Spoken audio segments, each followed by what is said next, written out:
Hello, everyone, and welcome to a History of Egypt podcast interview. My guest today is Dr. Aaron de Souza. Aaron de Souza is an archaeologist specializing in the material culture of Egypt and Nubia. He earned his PhD at Macquarie University, Sydney, in 2016, and is now a Marie Sklodowska Curie Fellow at the Austrian Academy of Sciences in Vienna. In the field, Aaron works with ceramics and material culture, particularly in cemetery contexts. He has published several articles and a book titled New Horizons, the Pan-Grave Ceramic Tradition in Context. Aaron is an insightful researcher, part of the new generation of scholars that are examining and re-examining historical material in new ways. I am excited to have him on the show, and I hope you enjoy the conversation. Allow me to introduce Dr. Aaron de Souza.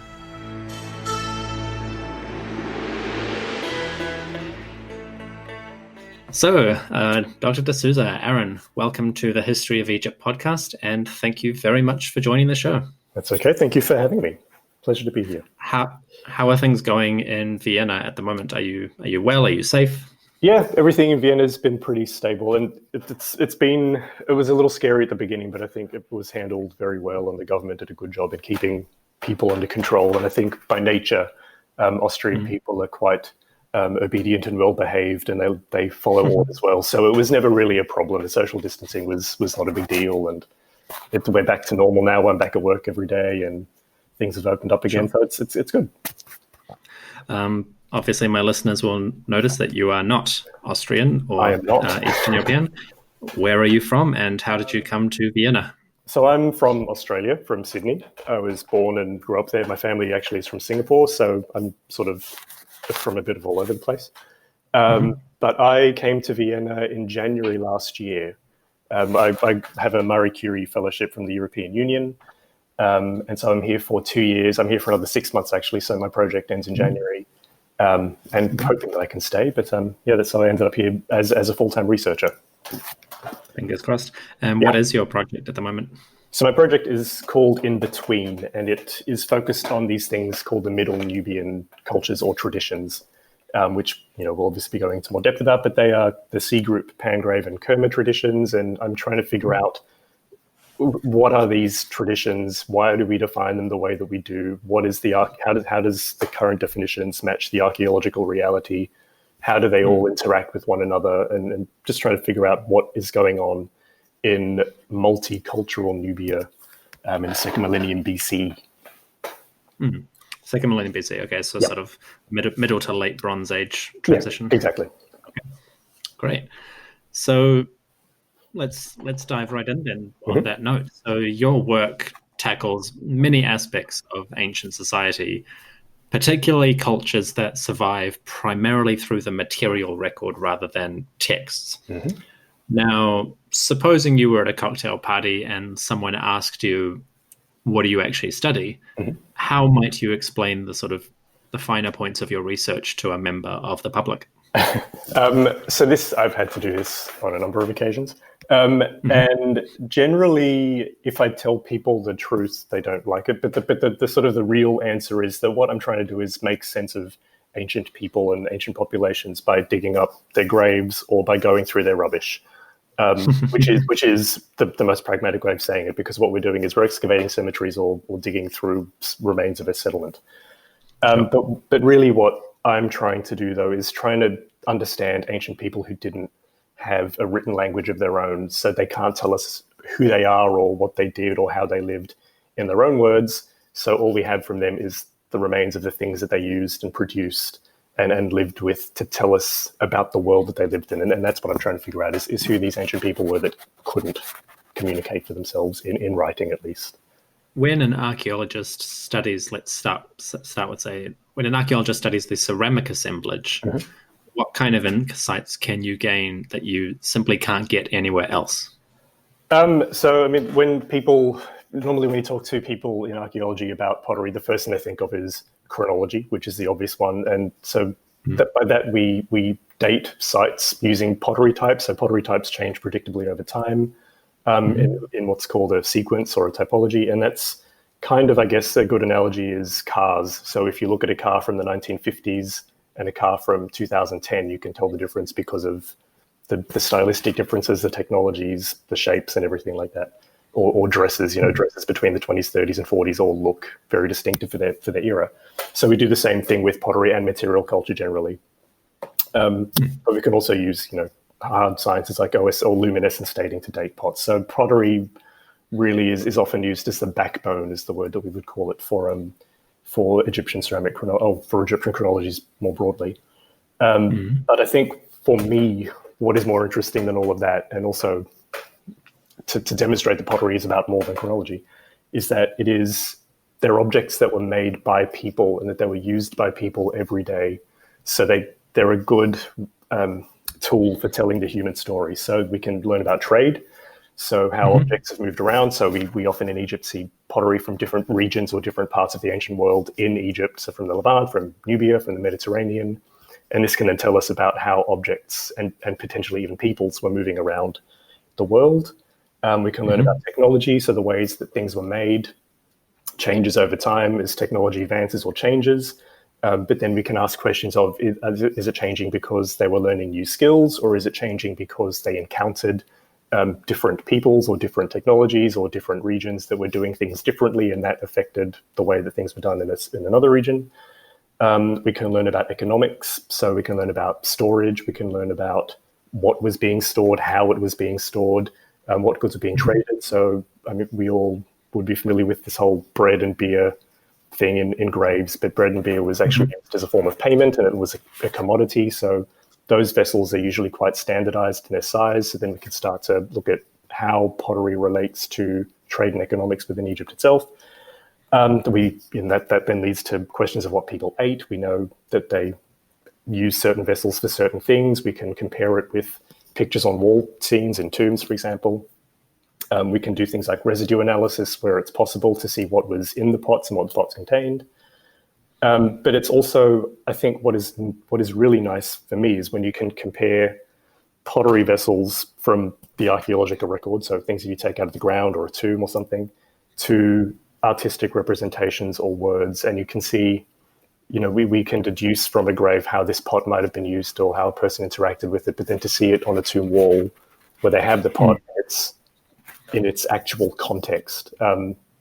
It's quite a nice connection. So we can learn more about society and the people that use these objects than just chronology. I recently spoke or did an interview with Leslie Ann Warden from Roanoke College. Yes. We touched on many of those things you were just discussing about the economic use of these pots and how the bread and beer quantities can be more or less measured in some capacity. So yeah, exactly. What you're saying is that really the pottery is the snapshot of a huge range of activities that take place in day-to-day life. Absolutely. And because it was the nickname that we give it is ancient Tupperware, because you find it in huge quantities, or even like the Chinese plastic takeaway containers that you get from takeaway places, because we just find it literally by the ton. And so because of its quantity and ubiquity, it's everywhere. It's a really useful tool for getting at all these questions.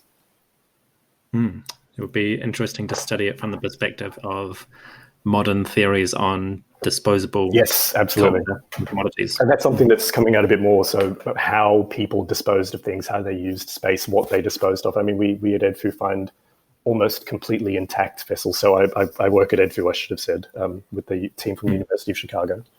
And Professor Moella? Yes, that's exactly right.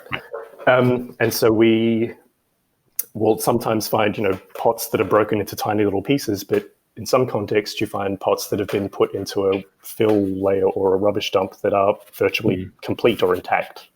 So why have they thrown those away when they're still perfectly usable? So there's interesting questions in there. It is interesting. So let's touch on that then. So moving outside of just ceramics purely, when you're investigating, say, an ancient rubbish dump, and let's maybe use EdFu as an example. Beyond the pottery, what kind of objects are you likely to find, or do you often find, and what do those indicate? So at Edfu, we find it's really the ancient remains of the town of Edfu. So we find the walls, obviously, remains of mud brick structures. Last year, we had this really or actually, was it last year or the year before? It was 2018. We had this quite unexpected find, which is, there's a little bit of it on the internet if you wanted to Google it, but we found in the corner of a house, so it's a house of the early New Kingdom, we found what seems to be a domestic shrine with a couple of statues and a painted wooden stela, some inscribed column fragments and things. So we find that's normally not what you would find in a settlement, because usually settlements within a walled town were demolished and filled in and then built on top of. So to find this almost in situ was really quite amazing and very unexpected. We also find things like evidence of how space was used. So in the Old Kingdom area, which dates around the late 5th dynasty, we can see that there's evidence of copper smelting, cooking, and lots of fire activity going on. Bits of copper slag and copper ore around the place. So we can start to get a sense of how these spaces were being used. But generally we find a lot of pottery, a lot of also animal remains, so like animal bones that they were using for food, presumably. There's, on some of them we can see a butchery. But yeah, it's really good to get a sense of how people lived, how they used space. And also what's quite cool is that when you work at a site like Edfu and you drive around Egypt, so we have a half-hour drive every morning between where we live and going to the site. And you look out the windows of the van and you can see houses, and the way that people live and use space is not that different from what we see from a town that's nearly 5,000 years old, or not quite about 4,000 years old. But yeah, the way that they use space, that in our brains, at least to our sort of Western urbanized brains, if we see a space that is open and disused or abandoned, it's actually just used in a different way. And we can start to ask those same sort of questions. So, for example, if you see a disused space in a town, they might use it to put bread out to rise in the sun, or they might use it for, it might become a meeting place, or it might become a rubbish disposal place, or where they keep their animals. It's not so much disuse, it's change of use. But it's nice to see these connections between modern Egypt and ancient Egypt. So very much for an archaeologist, particularly working in an urban settlement, it's important to look at the negative space as much as the built space. Yeah, absolutely. Fascinating. So moving on from that, we spoke about Edfu, but you wrote your master's thesis and then your PhD dissertation and multiple articles since then on the so-called Pangrave culture, which appears perhaps primarily, although you can clarify, in southern Egypt and northern Nubia. So for the public, or for my listeners, what is the Pangrave culture? So the Pangrave culture, or I actually prefer to call it the Pangrave tradition, which is a bit more of a neutral term, but we can talk about this idea of culture coming up. Sure. But they were, as far as we understand it, there's a lot of unanswered questions with these people, but as far as we understand it, they were pastoral nomads or partially mobile groups that lived in the Nile Valley and in the surrounding desert regions during what in Egypt would be from the late Middle Kingdom until the beginning of the New Kingdom. So roughly 2050 BC until about 1500 BC or thereabouts. We don't really know where they came from. There's a lot of evidence to suggest that they came from the eastern deserts of Egypt and also northeastern Sudan. But we don't know how or why they moved into the Nile Valley. We don't know what happened to them. They seem to just sort of disappear at the beginning of the 18th dynasty. So there's a lot of questions about who these people were.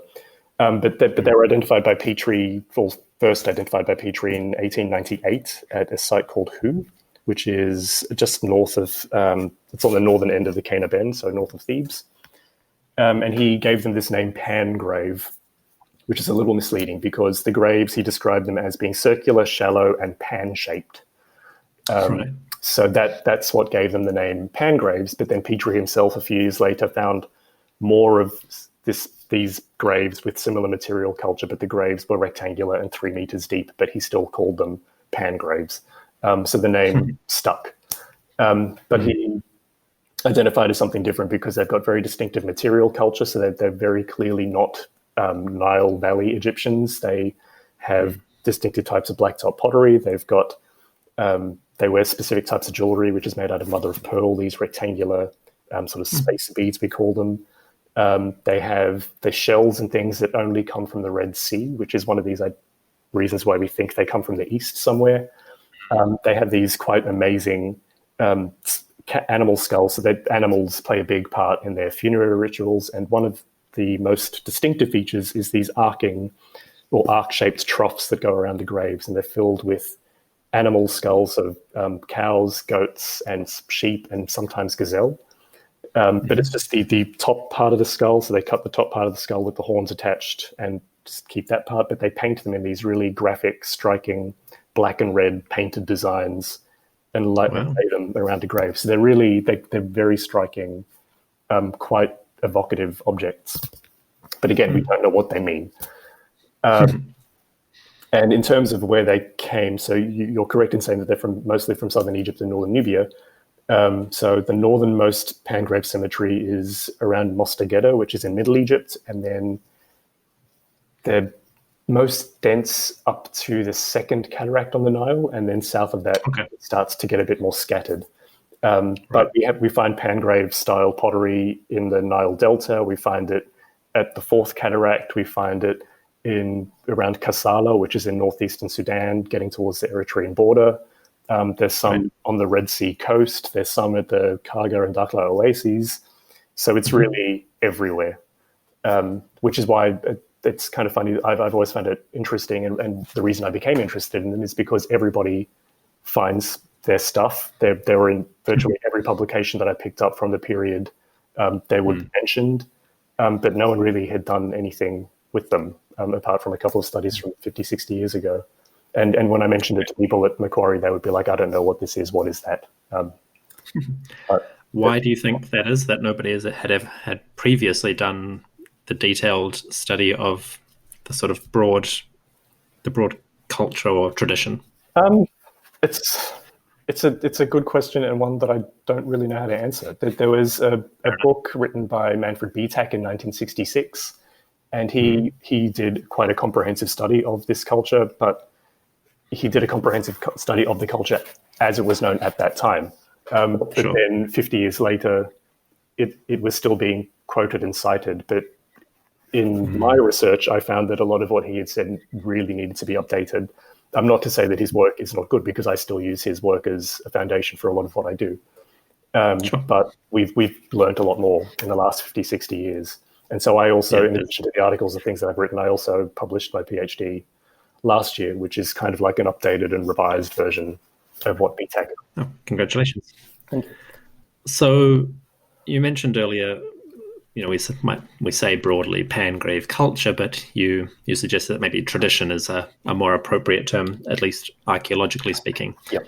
So that sort of leads me into the question is, how does an archaeologist, or what are some of the different ways that archaeologists define one tradition or culture, quote unquote? How do they define those as distinct from one another? So the way that all of these, they're called traditions, or archaeological cultures is another way that we describe them, but they are defined based on patterns in their material culture and the types of things they use and how they do things. So usually it's kind of like a little bit like biological species. So you know how with species you have a type specimen that defines what a species looks like. And then, so a bird that has a particular type of colors or a particular type of beak or whatever. But for traditions and cultures and groups of people, we base that on groups or sets of objects or a type of assemblage that is used as the definition for a particular group of people or a particular practice of doing things. And that can, it can also include language. So if we've got written scripts and things, we know that, a unified language, or we can say that a unified language that sort of suggests that these people are a group if they've got particular burial customs that are different to other ones. And then once you have that set of attributes, you can then look for that elsewhere, and if you see the same sort of patterns at other groups, at other sites, you can then deduce that those people belong to that same tradition.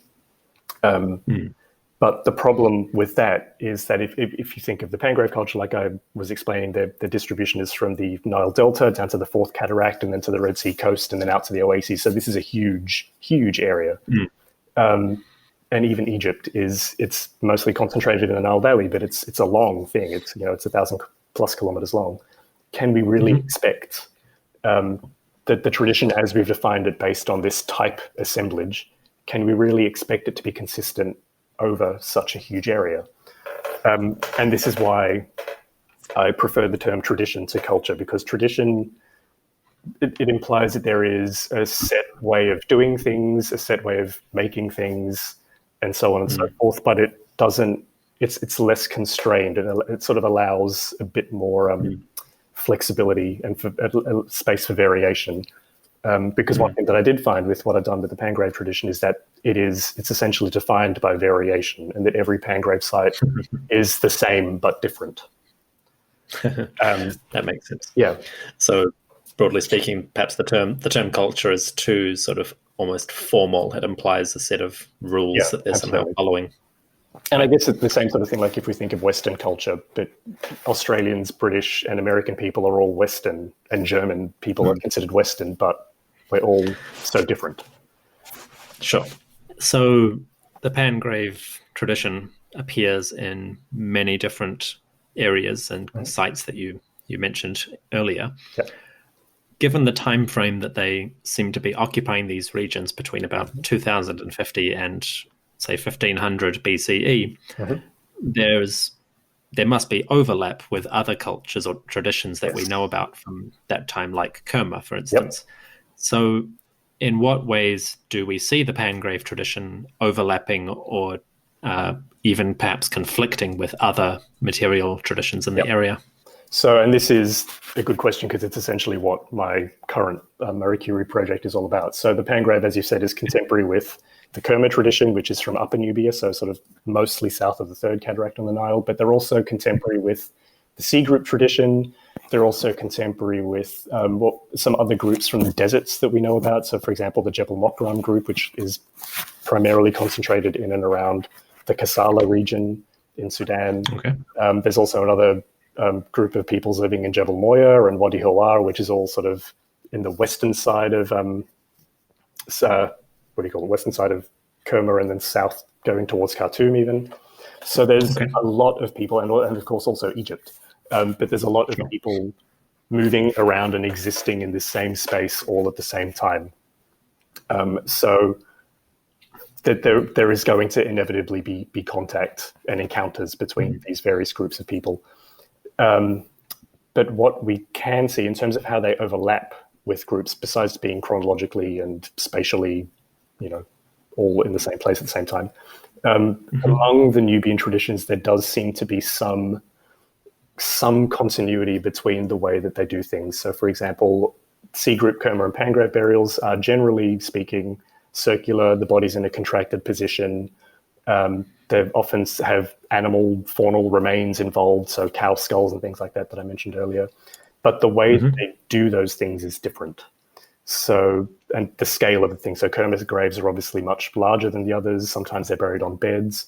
They all have more animals. The Pangrave people have animal skulls, but the animal skulls are painted, whereas the C group and Kerma don't paint their animal skulls. Their pottery is they all have black top bowl shapes, but the shapes are different. They've all got incisive decoration, but the decorative motifs are different. So there are things that connect them, but at the same time make them different and recognizable as being different from one another. So it suggests that they maybe have a common heritage, but it could also mean that it doesn't necessarily mean that they have a common ancestor. It could just be that they were in contact with each other for so long that various attributes and characteristics moved across whatever cultural boundaries did or didn't exist. So it's a very complex and complicated time and space that is virtually it's impossible to make sense of it, especially looking at it from 4,000 years in the future. But also what makes it so interesting, and that it's just incredibly diverse, and more diverse than I think people gave it credit for. At any point, did you regret the particular pool you had chosen to dive into, or was the increasing diversity just more and more exciting? Yeah, and it makes it more interesting, and it means that I constantly have things to do and to look at. And the only thing that is difficult is that I'll follow a line of a question or a line of research that I'm into, and then in reading, we'll find something else that is more or as interesting or more interesting that I want to do as well, and then I have to just like make a note and put that on the side. So it's impossible for one person to do everything.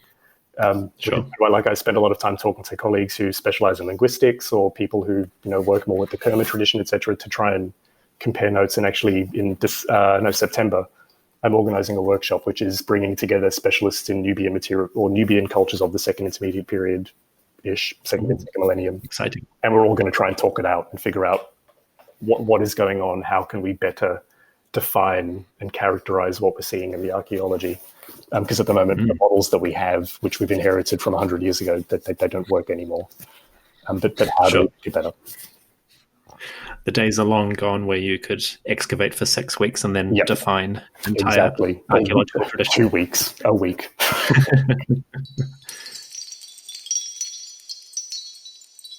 We will return with more of our interview with Aaron de Souza after the break.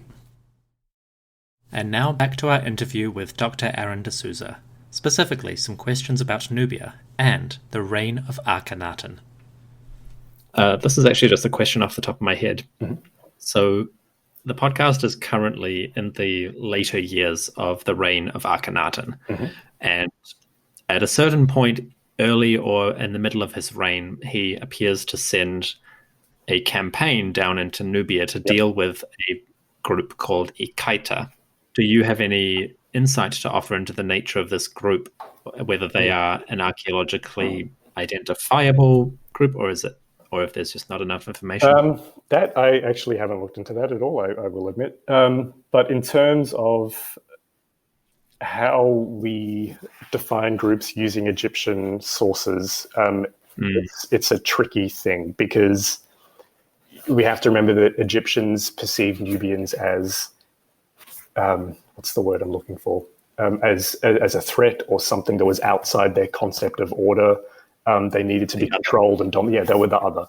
But they were also seeing them from the outside, and they were describing them using terms and words and things that made sense to them, but that may not actually have applied to what was going on in Nubia. So we sort of, when it comes to using Egyptian sources to look at Nubian stuff, we have to be cautious, and also Egyptians had particular motivations in talking about Nubians the way that they did. They were always described as wretched or vile, or that there was something lesser. Yeah, and so. But in terms of that group specifically, I haven't actually looked at that, because it is a long way past what the period that I'm into. Sure, fair enough. Yeah, I guess you might say that for at least the Egyptian imperial state, Nubians were either friends or rebels, and there was not necessarily any middle ground. No, it's the same thing with all periods in Egypt. So all the way from the Old Kingdom, we know that Nubians were working as soldiers and mercenaries. And then we see references to people called the Magi, which is, maybe the Pangrave people we think might have been the Magi, at least in some capacity. But the meaning of Magi changes, and Magi people are soldiers, they're temple attendants, they're police, they're all sorts of things. We know that they were using Nubians to help them go on desert trips, and when they had to go on expeditions to mines and things, there were Nubians involved. We know that they depended on Nubia for gold. So even though they were presenting and creating this image of Nubians being wretched and vile and the other and whatever, they were also dependent on Nubia for so many things. So there's always another side with Egyptians, with the way that they're presenting things to us. I suppose the modern analogy would be perhaps the rhetoric around China, and yet much of the Western economy is dependent entirely Absolutely. on that part of the world. Or that even here in Austria, there is, and unfortunately, a lot of places around the world, there is this anti-Muslim sentiment, which is just, painting everyone with, making gross generalizations about people and who they are and what they do. But you walk around Vienna and every corner is a kebab shop, and the people at the kebab shops are Austrian people. So there's always this tension between what is the official propaganda, I guess, but how are these terms and things being politicized, but what is it actually like on the ground? And I think those are two quite different things. But it's fascinating. And it's very easy for us in the 21st century to think that this behavior is modern. But when we start to dig into the relationship between, even, as you said, Nile Valley Egyptians, whatever that specifically means, with other people living in the Nile Valley, it all gets very complicated and very murky very quickly. So that incidentally brings me to my next question, which is perhaps the most detailed one and possibly the most interesting. So one of the topics you've studied in depth is the historical myth of a process that early scholars called Egyptianization, which supposedly affected material cultures from Nubia and Egypt and led to them disappearing in some capacity. So I haven't dealt with Egyptianization that much on the podcast, partly because I'm not ready to do so, and also partly because I'm not at a historical period where it's appropriate to do so yet. So broadly speaking, what is Egyptianization as a descriptive hypothesis? So Egyptianization as a concept, as an idea, is the simplest way of putting it is that it's this assumption that Egypt was so powerful and dominant and oppressive in military terms and also in a cultural sense, that whenever it encountered someone who wasn't Egyptian, its dominance kind of forced them to be Egyptian, whether it was deliberate or whether it was just, that these people were so in awe of the might of Egypt that they adopted Egyptian customs, Egyptian objects, they started behaving in Egyptian ways, which then means that their material culture, so the way that we see them bury themselves changes, etc., to a point that they become invisible, they become Egyptian, and therefore they're no longer perceived as being different archaeologically.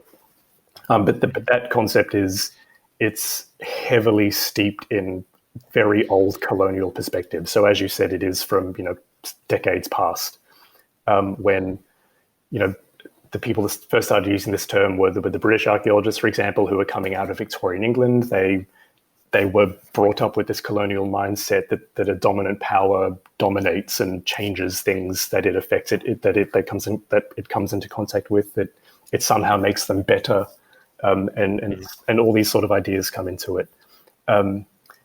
But the other thing that I think is quite interesting about Egyptianization, looking at it from a modern perspective, is that it shows us how effective ancient Egyptian propaganda was, that they were presenting themselves as these big, powerful, dominant force, and we still believe them, even though that we can see that it's not really the case, and that actually they were sort of threatened by people from the outside in a number of different ways. But just by reading their texts, we still, 4,000 years later, believe that we still believe what they're telling us in some ways, and that these ideas of their power and dominance just carry on and on and on. But I mean, things are starting to change a little bit as we move into the 21st century.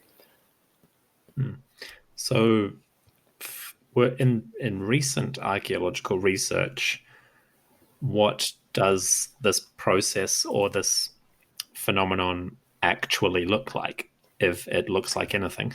So it varies from situation to situation, and this is one of the approaches that I try and take with all of my research. And one thing that I try and encourage other people to take in their research is that everything is situational. Everything has to be looked at in relation to its particular context. So every site, it's in its own space. It's the nature of or networks it encounters are different in different places, and so on and so forth. But in terms of how that relates to Egyptianization and so on, so with the Pangrave tradition, we see them in Egypt. We see their graves go from being circular, which is, so the earliest Pangraves burials were circular in shape. The bodies were placed in a contracted position. They were mostly non-Egyptian objects, but then as time progresses, we see their graves become oval, then they become rectangular, and the bodies start to be placed in an extended, either supine position or on their side, which is more in keeping with Egyptian traditions of the period. Mm-hmm. We start to see more Egyptian-style objects, so Egyptian-style pottery, things like scarabs, coffins, etc., start appearing. And that's, for the Pangrave people, that's what people used, or in decades past used, to say that this is evidence of Egyptianization. And then at a point, all of the Nubian stuff disappears and they're just Egyptian now, which is how they disappeared. But then going back and looking at the evidence, which is what I did for my master's thesis, found that even the latest Pangrave burials in Egypt, so dating to the late 17th dynasty-ish, just before the beginning of the New Kingdom, the graves, even though they did take on rectangular shapes, they started burying themselves in Egyptian manner, the objects in the grave were still dominated by things that were not Egyptian. So it shows that even though they might have adopted certain characteristics, they might even have spoken Egyptian in their life. You have to remember that by this point, by the 17th dynasty, Pangrave groups had been in Egypt in the Nile Valley for almost 300 years. So probably very likely that they had spoken Egyptian. But when they died, it was important for them that they were buried, or that their people buried their dead in a manner and with things that seem to reflect their history and their past and their identity as not Egyptian. So it's this sort of complex dance, I guess, between what is their identity? What even if they take on Egyptian objects, does that change their identity, and so on? So it's quite complicated. But even it happens to other Nubian traditions. Like the C group is also supposed to have disappeared because of Egyptian dominance. But is that really the case as well? Because they're mostly in Lower Nubia, and then they sort of disappear, quote unquote. But why? And it's just assumed that most of the work that we have on this is from the 1960s, and it was assumed that it was because of Egyptianization. But it seems like that's no longer the case for the same reasons that I just outlined for the Pangrave tradition. Sure. So broadly speaking, the early impulse to define these processes as something like Egyptianization, or dare I say it, civilizing, comes very much from a particular cultural background in which many of the early archaeologists were trained or raised. Yes. Yeah. In the 21st century, new developments in anthropological or archaeological thinking and analysis have allowed us to, first of all, recontextualize those processes, and second of all, ask questions that need to be asked, but which earlier scholars didn't necessarily think of. Yep. Yes. Yeah. Okay. Yeah, and we start to bring in now more questions of identity, and trying to figure out how these people identified themselves, rather than looking at them from an Egyptian perspective, if that makes sense. So we're trying to see it from their perspective.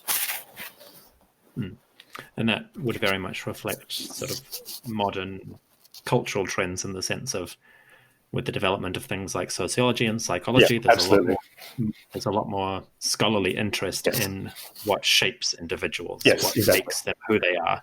Is an individual just the collection of objects that they leave behind, or is there something more? Yep. Right. Exactly. Okay.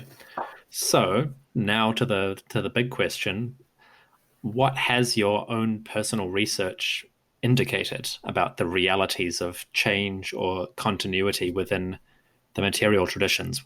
Let's use Pangrave as an example. What have you discovered about the processes that affected this group? So, I mean, the first thing, as I said, is that everything is situational. So there are some instances where, so the Pangrave graves in Egypt, for example, they do seem to take on more Egyptian characteristics than ones that are in Nubia. and which is obvious because they're in Egypt. Their contact with Egypt is more intensive. They're there for a longer period. It seems that maybe some of them, at least in some capacity, were perhaps employed by Egypt. But the ones in Nubia do seem to retain their Nubianness, if we can use that term, for a longer period. Okay. So it's very, very variable.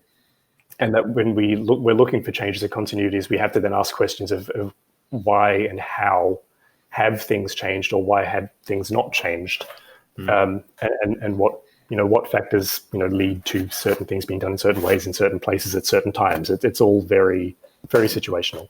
Sure.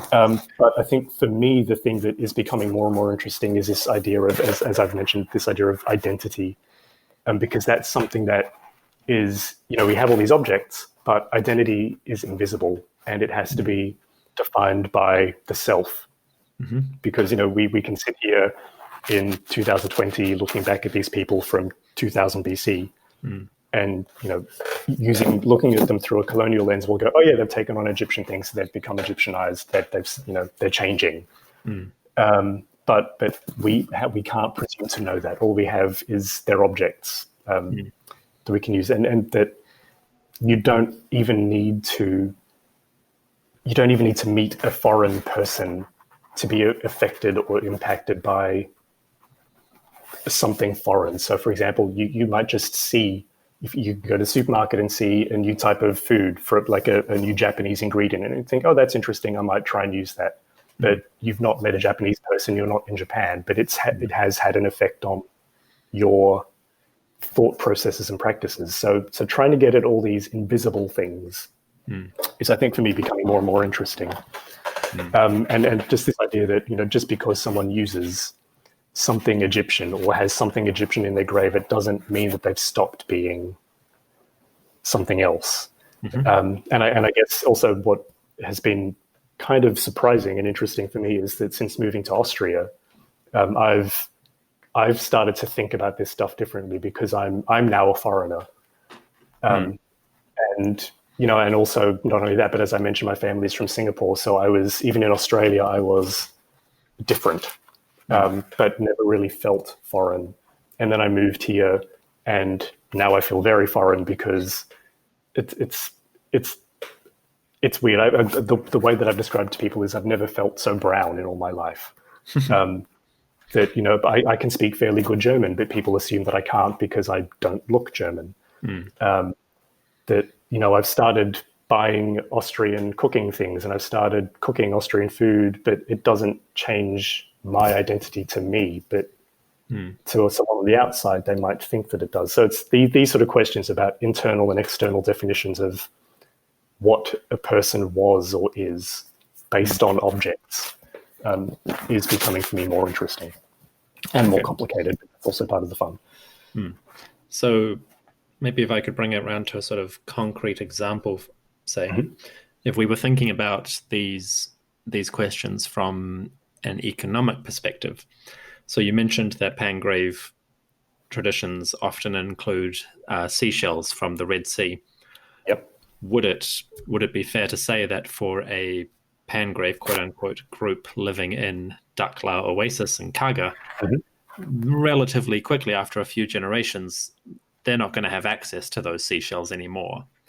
And whether they imparted them with any special significance or not, at a certain point, practical reality is going to mean the disappearance of that particular artifact. Yes. And yet so, that has no discernible impact on who these people are. No, of course not. But also, I guess, so the first thing I would say is that the material that we have from the oases, the Dakhla and Kaga oases, it's not, we don't have graves of these people yet, or if we have, we're not sure. But we find pottery or Pangrave style pottery in the settlement context there. But what you've said is absolutely correct, in that even in the Pangrave burials in the Nile Valley itself, some of them will have these shells and others don't. There are cemeteries down at the Fourth Cataract of the Nile where they have Pangrave style pottery in them, but they don't have other things. or will have cemeteries like that. They don't have those mother of pearl bracelets or the painted skulls that I talked about, but there is still an element of pangrave something in these graves. And I mean, that could just be that the object made its way into the grave of some other tradition. It's all very complex, but it goes back to that question of how do we define a tradition, and where do we draw the line between where a tradition begins and a tradition ends? Or do they all sort of bleed into one another in weird, complex ways that we don't understand yet? But it's all these variations, I think, is the essence of the problem. But it's also the good part, the interesting part of the problem. Sure. It's a lifetime of work ahead of you. Absolutely. But a very interesting lifetime of work. Yeah. So obviously I chose to produce the History of Egypt podcast rather than the History of Nubia. And that kind of speaks to some of the challenges that archaeologists and, let's say, ancient historians rather than Egyptologists face with this material, is that historically the Nubian material traditions have vibrant, fascinating histories in their own right, and yet they tend to suffer from historical oversight or blind spots to a far greater extent than the Egyptian material of the same historical periods and same locations. Just for example, we know a heck of a lot more about the Middle Kingdom and early New Kingdom fortresses in Nubia than we do about the Kerma culture. That is a problem. What in your professional experience and assessment, what do you think of some other main reasons that the Nubian traditions get overlooked to the extent that they do?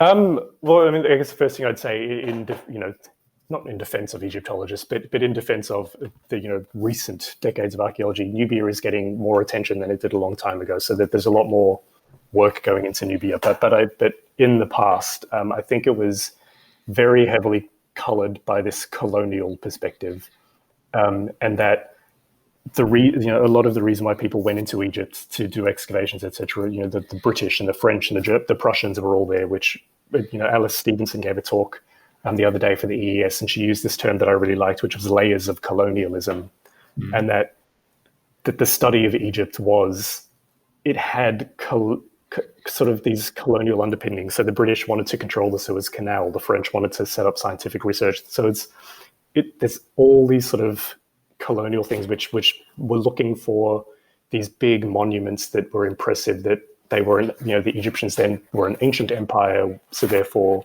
these modern empires could have been perceived as the descendants of these ancient empires. And so all of those sort of elements come into play. But there's a really good quote from a guy named Crawford, and this was really early in 1948. And he was based in Sudan. He was working in Sudan, and he wrote this article called "The People Without a History," which was referring to the Sudanese people and the fact that the archaeology of Sudan is dominated by Egyptian sites. So all the fortresses, the temples, and all these sort of things. And he says that the excavation of a Nilotic mound site, so of an ancient Sudanese burial mound, would be more suitable than the excavation, and he says, of yet another Egyptian temple. And this was in 1948. So this idea that Sudan was being left behind was already there. But then there's also other things, I think, that come into play a bit. So there were a lot of excavation projects in Sudan in the 20s and 30s and even earlier. So there was Henry Wellcome working at Jebel Moya. There was a guy named Arkell, who was a British guy working at Agodat in Sudan. There was the surveys of Nubia by Reisner and Firth, who are Americans, from 1907 to 1910. That was, just before the building of the dam at Aswan, the first dam at Aswan. And then when they raised the height of the dam, there was another survey in 1935. There was Austrian mission. There was the Germans excavating at Aniba. And all of this was happening at around this sort of interwar period. But then the other thing that happened in the interwar period was the discovery of Tutankhamun. And that, I think, stole a lot of the limelight from these things. But it's also that a lot of the aims of the early archaeologists working in Egypt was to collect what they were calling museum quality objects or treasures. So they wanted spectacular things that had writing on them, that were golden, that had colorful painting and inlays and whatever. But Nubia didn't have that. It had beautiful pottery and stuff, but it's not as, it doesn't compare to Tutankhamun. So I think that was part of the thing, that the Nubia was seen as not as sophisticated in a way as Egypt, but through that colonial perspective. But things have thankfully changed quite a lot. We now realize that, going back and looking at these sites of people, of real people who are not the elite people. So the way that I describe it is, we're looking at the other 99%, to use a more recent phrase. Sure. That the temples and the big tombs are just the absolute pinnacle of society, but there were a lot of other people that need to be understood, because that was the living world of ancient Egypt and Sudan. So I think, there's all these colonial things, and that the motivations were different back then, and I think that sort of carried through a lot of the 20th century. But things have moved on, thankfully. That reminds me of the sort of cliche of we learn far more from a dusty papyrus archive discovered in a temple than we do from the temple itself. Yeah. So, and actually, presumably that played into it a large fact as well. The fact that these cultures didn't leave abundant records that we can translate. Exactly. Means that none of the linguists were interested, or very few, which again was a large part of early Egyptology. Yes, absolutely. And it is, I guess, it's, in some ways, I guess it's harder, because we, like I've said, at the very beginning, that we don't have words from these people to tell us about themselves. So we have to, there's more deduction involved, and it's more interesting, for me at least. It's interesting, and it's in its complexity, but it does make it more difficult. And a lot of the time, you are sort of, it's like you're working with your hands tied behind your back. But then when you do find something, it is infinitely more exciting, because you've worked something out by piecing together all the disparate pieces. We will return with part 3 of our interview with Dr. Aaron de Souza. But first, a quick break. Hello listeners, Dominic here. If you follow the show on social media, you probably know what I'm about to say. If not, well, here is some news. The History of Egypt podcast has merchandise. We have a variety of designs created by my partner, available on tpublic.com. They are based on ancient Egyptian imagery with a contemporary flavor. So, they are authentic, but also stylish. Our designs come on a variety of products, including t-shirts, sweaters, masks, coffee mugs, notebooks, stickers, posters, and more. They are available in various sizes, colors, formats, and all of that good jazz. So you can get the design you want in the way you want. If you are in the mood for something holiday-themed, check out our Hebu Neferu, Happy Holidays design. Adapted from an image of Akhenaten, this holiday-themed style features the King of Egypt as a sphinx, holding a present in front of a pyramid. It is a charming and delightful design, and a wondrous addition to the store.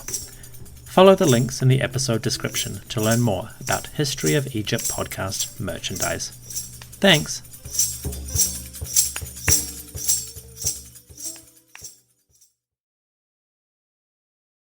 And now part 3 of our interview with Dr. Aaron de Souza.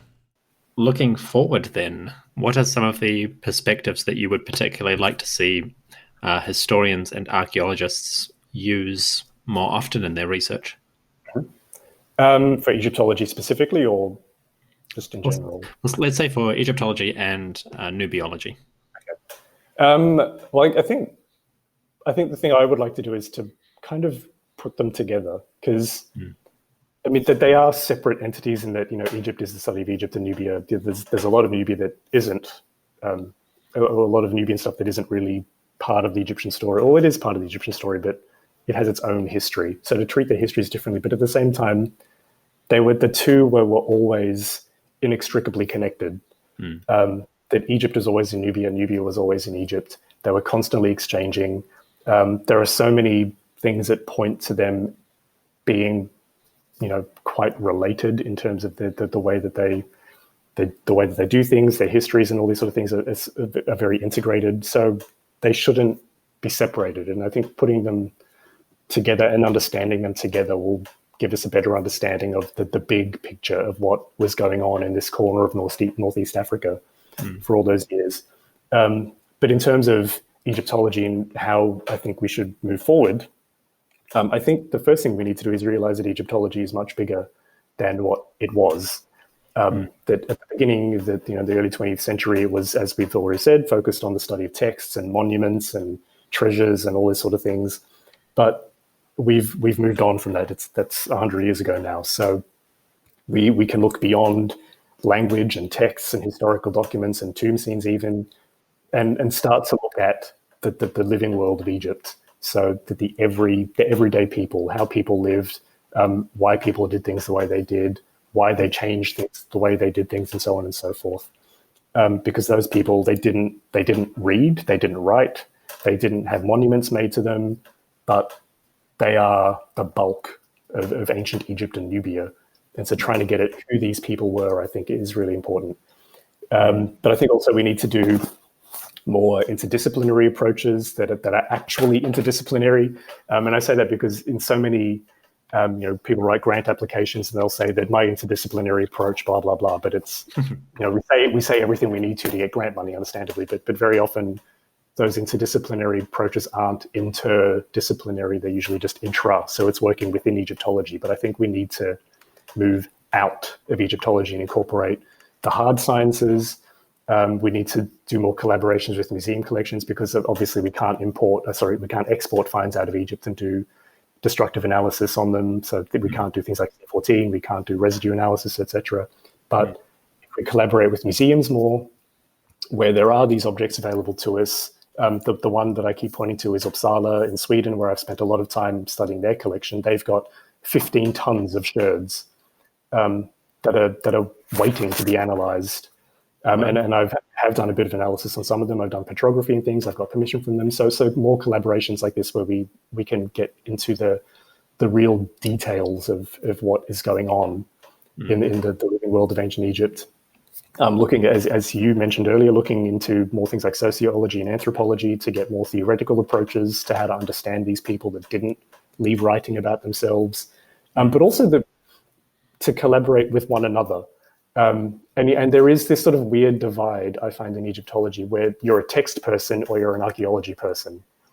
And I sometimes struggle with that quite a lot because, yes, I primarily focus on text and material culture, but in order to understand that and to put it into its context, I have to understand the historical background. And to do that, I need to read or at least get a sense of what is going on in the texts of the period and from that regional to tell me about what was happening. And I mean, I can read hieroglyphs to a point, but I'm by no means a philologist.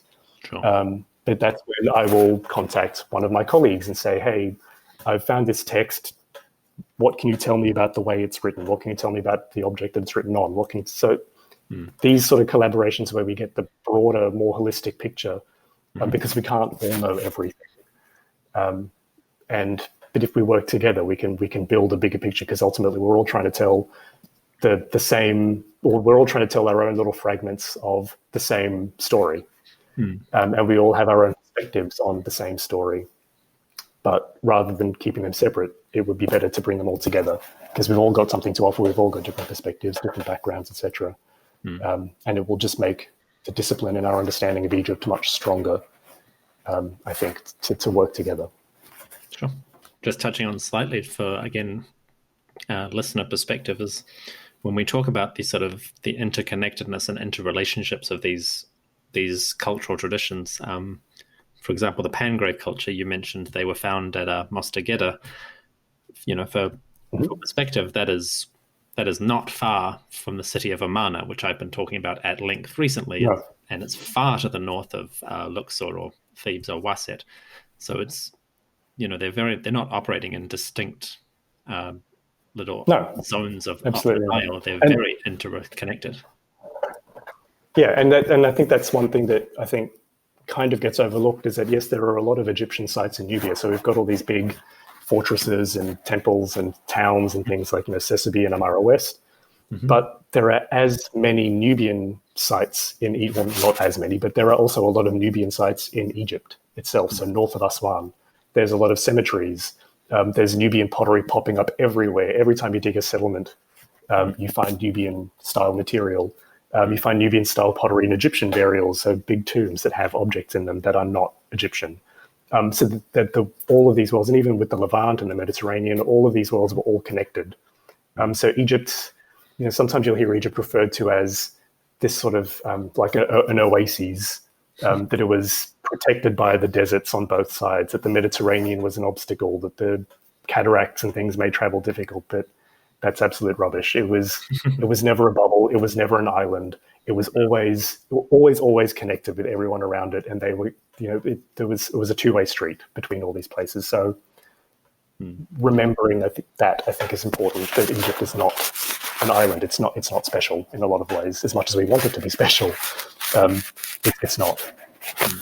And I think perhaps moving forward, obviously one of the surely the most profitable lines of inquiry is going to be about what exactly is an Egyptian, even. Yes, absolutely. A person living in the northeastern delta is very different from a person living in or a person living in Aswan. Yep. Moving forward, I know that at least in Egyptology there is increasing amounts of thinking about that particular question, but it's, as you mentioned, it's incredibly important across all of these these regions and these groups. Or that even, if we move to the New Kingdom, are the people living at Sesame and Amara West and in the fortresses in the Middle Kingdom, they're still Egyptian, but they're now hundreds and hundreds of kilometers away from Egypt. And some of them may have been born there and have never been to Egypt, but they're still Egyptian, but they're not really Egyptian. So it's all these sort of questions that are super fascinating, I think. Absolutely. So moving now away from the academic material into a bit more about you as a researcher and as a person.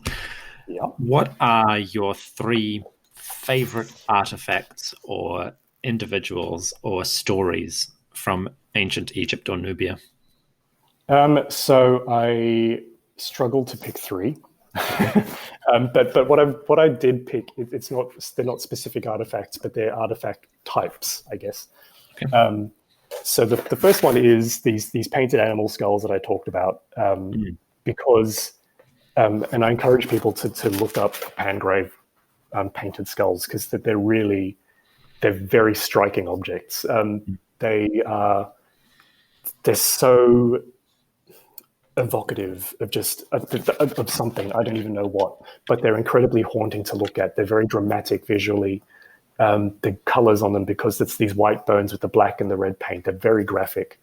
And I excavated one of these. I had the good fortune actually to excavate one of these cemeteries, because there are only, I think, 5 Pangrave cemeteries that are still known and accessible. Most of them in Lower Nubia are now underwater, or the ones in Egypt are under farmland.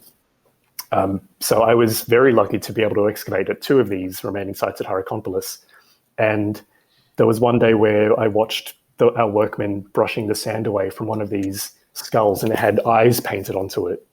Wow. And it was like watching this face, just this red and black face emerging from the sand. And it was really, I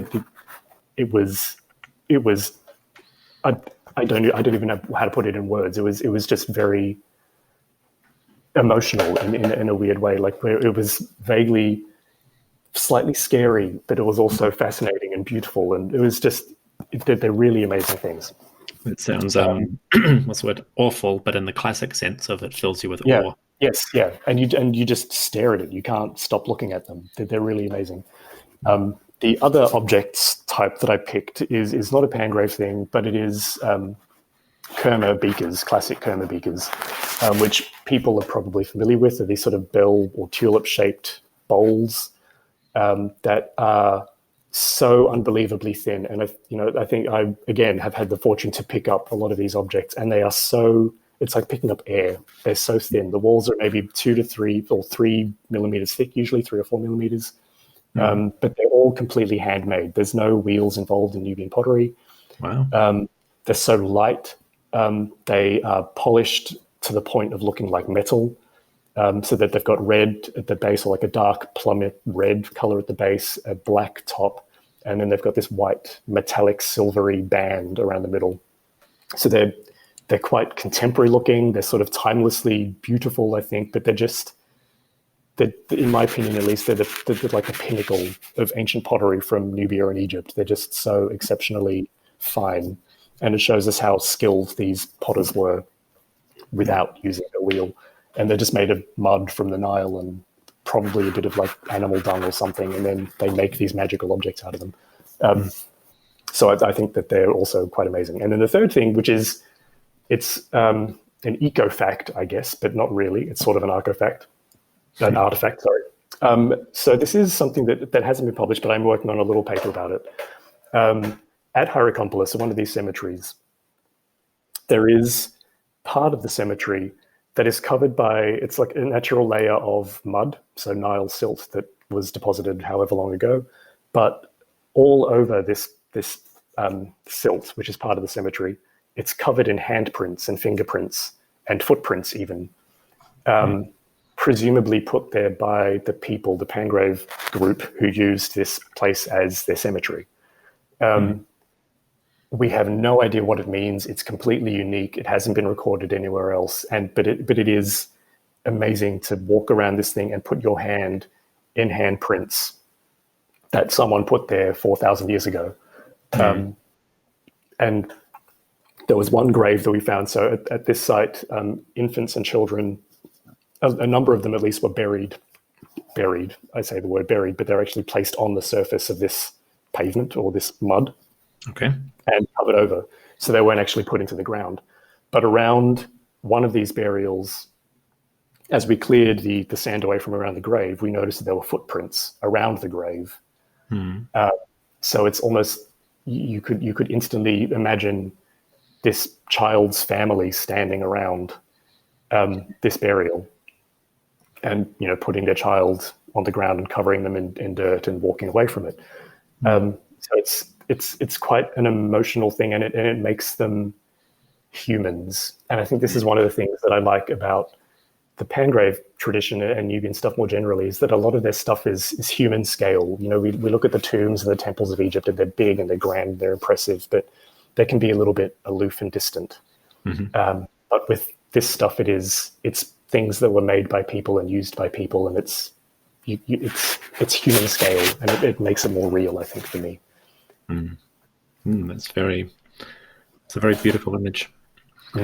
So, out of curiosity, those burials on top of the mud, do you have any thoughts on why they were not dug into the soil? Were they being exposed, or was it just an expedient thing?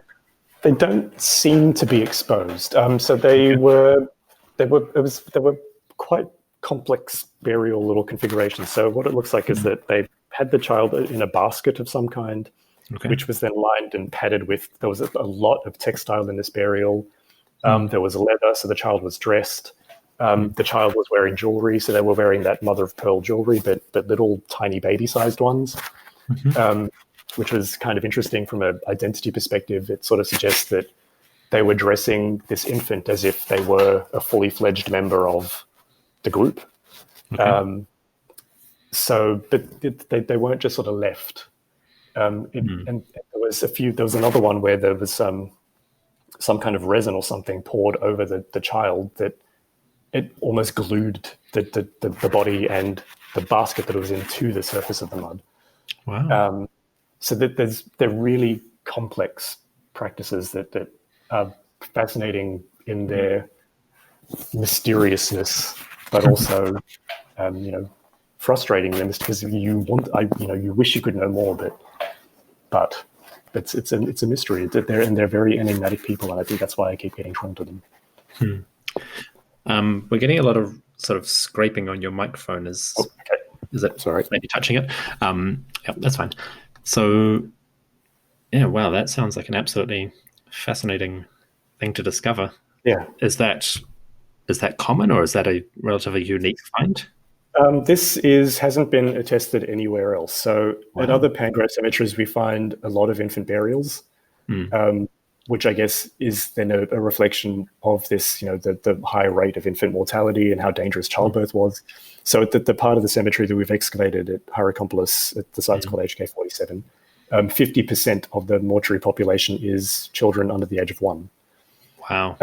And some of them, there's a couple of them that look like they're newborn. So it's not uncommon to find infants at these cemeteries, but we never before have they been recorded as being buried in that manner. So that's very cool, and I need to work on that and do something about publishing it. But it's really fascinating stuff. Yeah, future study is needed. Yeah. Wow, that's really fascinating. Goodness. Yeah. Okay, so broadly speaking, you're what we might call an early career researcher in the sense that you've completed and submitted your PhD within the last, say, 5 to 10 years, and you're now a research fellow. Looking back, what kind of drew you to ancient historical studies, and what sort of led you to think that this was the career that you wanted to pursue? So apparently these are stories from my mother. So apparently it's always been there. So as a kid, I would at the beach. I was always fascinated with Egypt and things like that for whatever reason. But at the beach, I used to build, instead of building sandcastles, I will build pyramids. So I would dig a channel from the water's edge that was the Nile, and I'd build heaps of sand, and then I'd cut them into pyramid shapes in the formation of the Giza Plateau and stuff like that. So it was always sort of there. I would read books and things, and I remember going to the fridge and cutting bits of meat off a piece of steak and mummifying them under my bed. That's excellent. So like just weird things. And even to the point where, again, I'd forgotten about this, but my mother reminded me that when my dad did the gardening, I would go and pull out bits of clay from the holes that he was digging and pull out all the bits of rocks and then make little animals and bake them in the oven. So I was making pottery, even though I didn't realize it was pottery. So all these sort of little connections that would all, and I was apparently like 5-6 years old doing this. So it's like it was always there somehow. But actually getting to Egyptology was a bit of a long road. So I started out doing a Bachelor of Design. No, actually, no. So I started doing Bachelor of Education for a couple of years, wanting to be an ancient history teacher, and then got into a classroom and just realized I'm not cut out for doing this. Sure. Left that, then went to a Bachelor of Design degree because I spent all my time drawing pictures and stuff like that. But then all the time doing design degree, all of my projects were inspired by one ancient culture or another, usually Egypt. And then at that sort of towards the end of that degree, I went to Egypt for the first time, just as a tourist, with no intention of studying it, but completely was like, oh, this is, obviously it's amazing because Egypt is amazing. Sure. And then came back, got a government job, got really bored, decided to go back to university just to keep my brain active. And I thought, I'll just go back and do Egyptology at Macquarie because I enjoy it. So it was more just a thing for personal enjoyment. But then found that I was more engaged with it than I was with anything I'd ever done before, that I was getting far better marks than I was for anything that I'd ever done before. I was staying up at all hours of the morning doing work. And then I got invited to go on an excavation at Helwan with Christiana Köhler, who's now the professor of Vienna, incidentally, and was there, and within about a week realized that this is what I should have been doing all along, and haven't really looked back. So it's sort of a long, circuitous path, but got there in the end, which is the main thing. In the end. Yeah. You tried to get away, but it pulled you in. That's good. It's amazing with almost every interview that I've done so far, and I think this is about the 8th or 10th.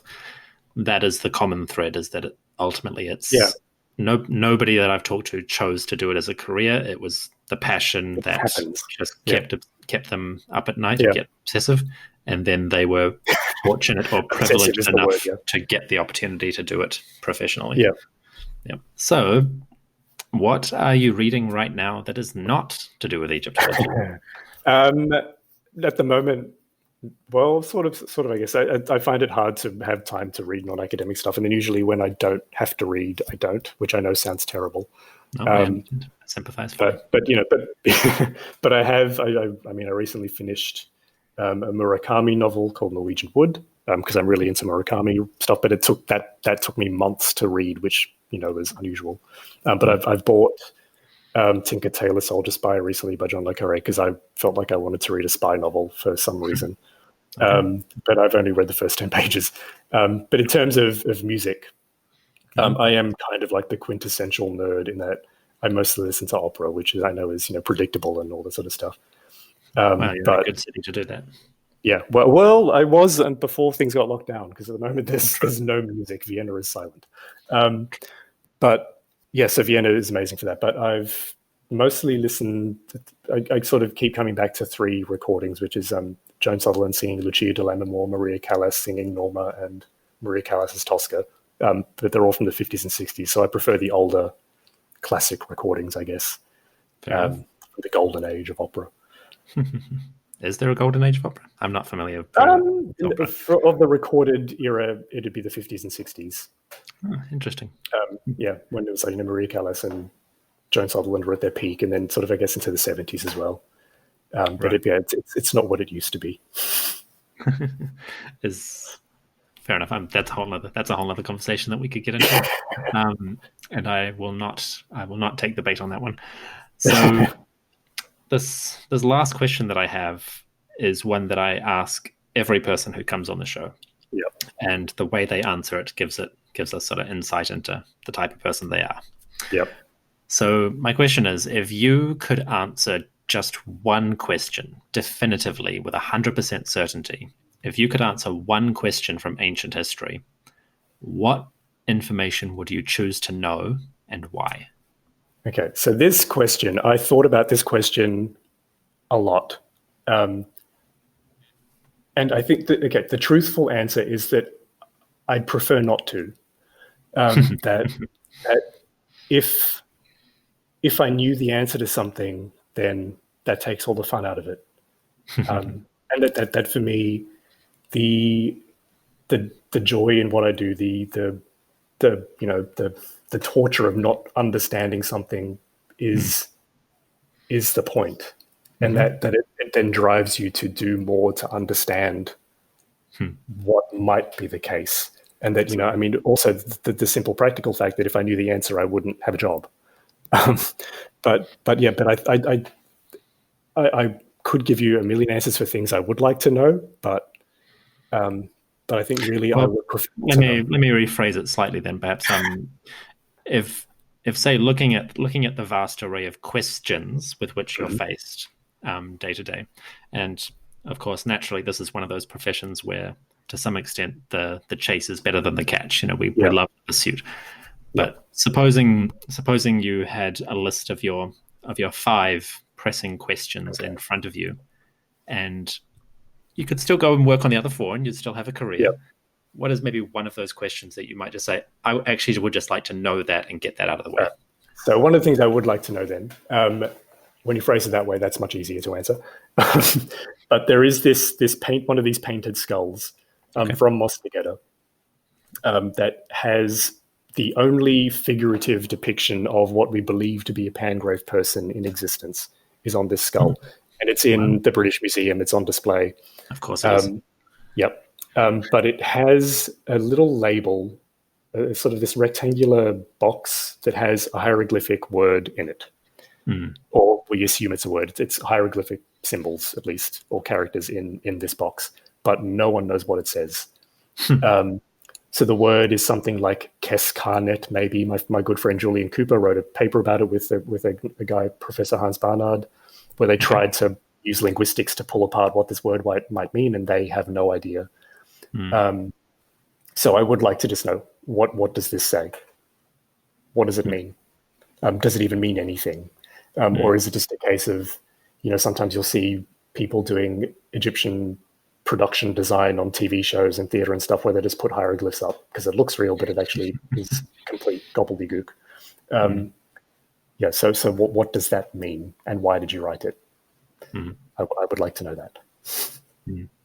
It's it's in a box, isn't it? Yeah. So it's exactly. It's not a name or anything. It could be. It could be.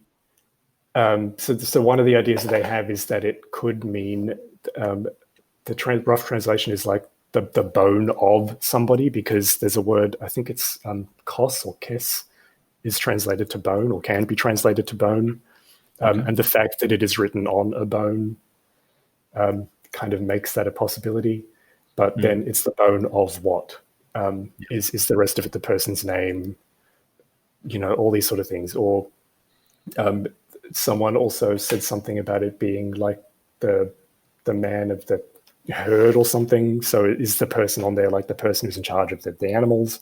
So it's that the interpretation is completely up in the air. Sure. So it could be a name, it could be a dedication of some kind, it could be anything. Fair enough. Okay, so that's your choice. You would like to know what was going on there. What does that say, and why did you write it? That is a good choice. Yeah, I like that. Yes, and if you have a decent quality picture of that, I'd love to be able to share that on the thing, because the ones that are on Google image search are terrible, but it's to be expected. Great. Well, that brings me to the end of my questions. So, Aaron, thank you very much for coming on the History of Egypt podcast, and I hope you've enjoyed your time here. Yeah, it was a great pleasure. I'm always happy to talk about this stuff and could go on talking about it, but I won't do that. Fair enough.